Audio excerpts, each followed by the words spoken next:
2023 was a great year for us. We saved all the money we could during the first half of it, and then uprooted our life and left to travel. We've made it to 35 different countries. We've gotten married, and now heading into 2024, we have a ton more travel on our list. But we wanted to take this opportunity to go back through some of our highlights. So enjoy them, because we did.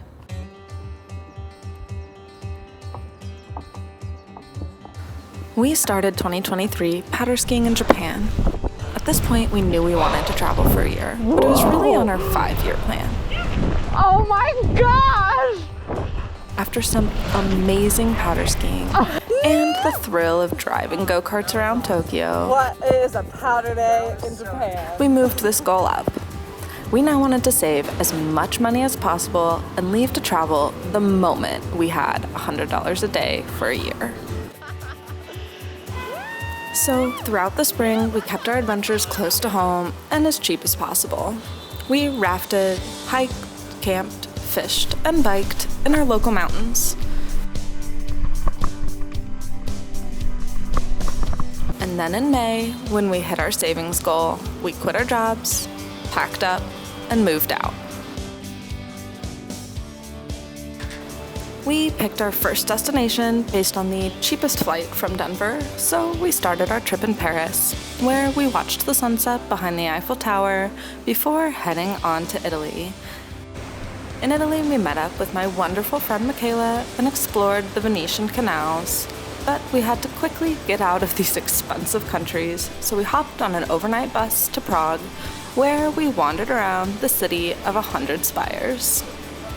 We're sitting at the bus stop this morning, leaving Prague, about to embark on like a 21-hour bus journey to Romania.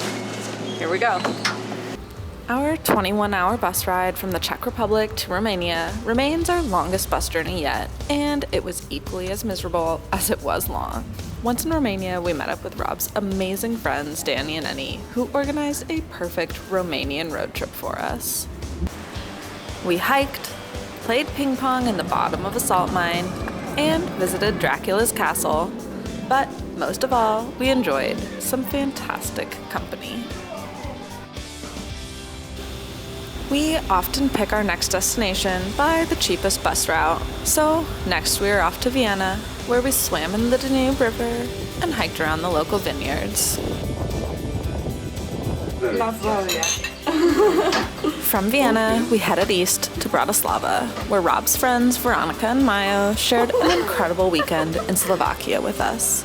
From homemade moonshine to hiking and local folk dancing, we loved our time here. But it couldn't last forever, so we made our way to Poland, where we had a quick stop in Krakow on our way to Warsaw. Where are we? It's like a scene out of an Alfred Hitchcock movie.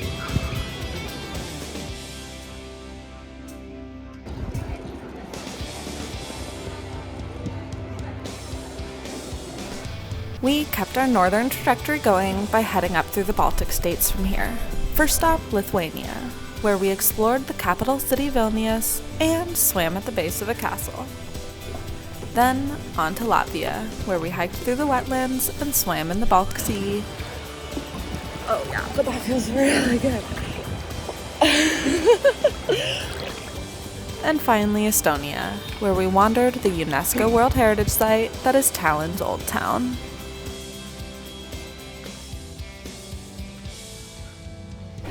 Trying to reduce flying, we planned some boat transport from here, so we hopped on a ferry to Finland.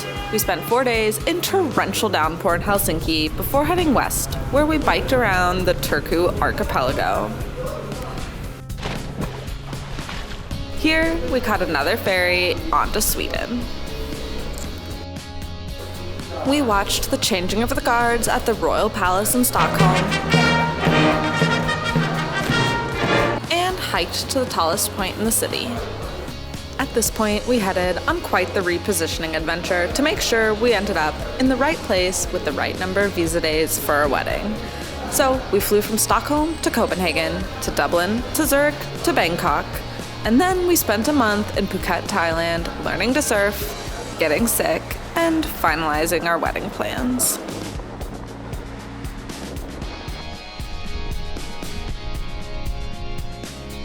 We made it to James Bond Island. We've been in Thailand about a week, and the reality of long-term travel and travel in Southeast Asia has hit us hard this week. Between 2 colds, 2 bouts of food poisoning, 2 ear infections, and a burst eardrum, we had about enough of Phuket. So we made the decision to cut our time in Thailand short. We headed to Bangkok for a few days and then flew all the way back to the UK. We planned a UK tour by train. It included London, Birmingham, Liverpool, Manchester, Nottingham, and the Lake District.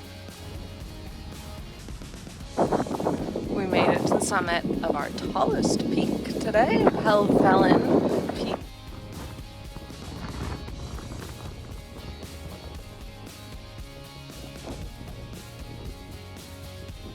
We picked up our rental car this morning for our Scotland road trip. From the Lake District, we went to Glasgow, where we rented a cargo van and bought an inflatable mattress off of Facebook Marketplace to head out on our budget van life around Scotland. We then headed to Ireland, where we met up with our close family and friends for the best day of our entire trip, our wedding.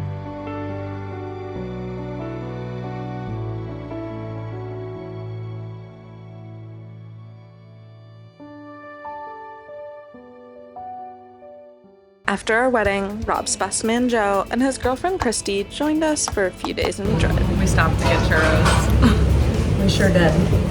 When Joe and Christy headed home, we headed on to Lisbon, Portugal. Although we would have loved a few more days in Portugal, our next flights were already booked, so off to Morocco we went. From wandering the streets of the Medina and Marrakesh to driving through the Atlas Mountains and then camping in the Sahara Desert, we really covered a lot of ground in Morocco.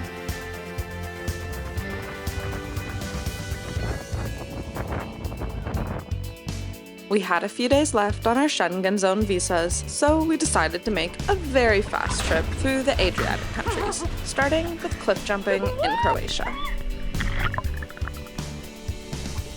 From Croatia, we headed to Bosnia and Herzegovina for a one-day stop on our way to Montenegro, where we were meeting up with Rob's good friends, Vlad and Natalia.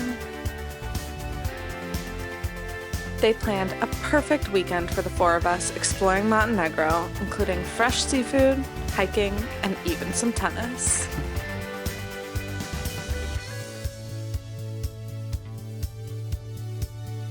From Montenegro, we spent 24 hours in Kosovo, we went hiking in North Macedonia, and explored the Acropolis in Athens, all on our way to meet up with my friends Caitlin and Corey in Turkey. In Turkey, we rented a car and went for a road trip, from Istanbul to the coastal town of Çeşme, to the ancient city Ephesus, and then to the famous thermal area of Pamukkale. At this point in our travels, we were feeling pretty run down, so we spent 2 weeks in Malaysia doing nothing. We laid in bed, watched movies, and did some serious travel planning. We knew from here the rest of our year would be spent traveling around Asia, and we were hoping to get somewhere cold for Christmas, which means we needed to start heading north. So that brought us to our next stop, Taiwan. In Taiwan, we took advantage of the excellent train system, so we hiked in Taroko Gorge and Allison National Scenic Area, then we stayed on an oolong tea farm. After Taiwan, we made a quick and expensive stop in Hong Kong on our way to South Korea. We started our South Korea visit in Seoul by watching the changing of the guards at Gamcheon Castle and wandering around Myeongdong.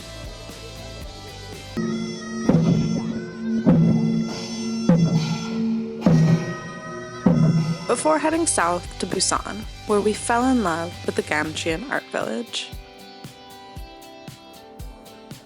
And on our constant attempt to reduce flights, we grabbed an overnight ferry from Busan to Osaka. Oh, hi, come on in.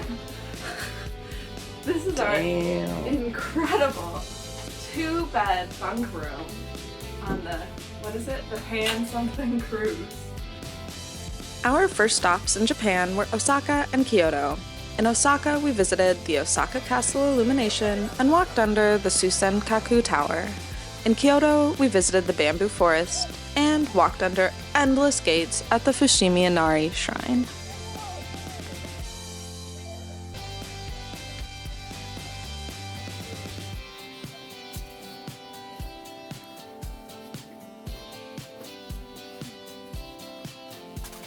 Hi. Good morning. 6 a.m. We made it to Tokyo. Exhausted. That was a long bus ride. Yeah, it's a rough one. I said I'm about an hour in. No more overnight buses. Yeah, we haven't done one of those in a while.